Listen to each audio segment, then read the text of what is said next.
Imagine you're trying to walk across a room. Seems simple, right?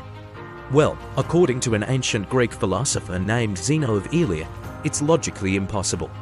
Welcome to Zeno's Paradoxes, some of the most famous puzzles in history that challenged our understanding of space, time, and motion. Today, we'll explore three of his most mind-bending arguments. Paradox 1. The dichotomy or stadium. Picture a runner wanting to get from point A to point B. Before they can finish, they must first reach the halfway point. Okay, no problem. But before they can reach that halfway point, they must reach the quarter way point. And before that, the eighth way point. Zeno argues you can divide this distance infinitely. There's always another halfway point to reach first. Since you have to complete an infinite number of tasks in a finite amount of time, motion is impossible. You can never even start moving. Paradox 2. Achilles and the tortoise. Achilles, the super-fast hero, races a slow tortoise. Giving the tortoise a head start seems fair, but Zeno says Achilles can never win. By the time Achilles reaches where the tortoise started, the tortoise has moved a little further.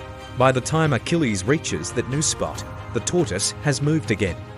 Achilles is infinitely getting closer, but according to Zeno's logic, he can never actually overtake the tortoise.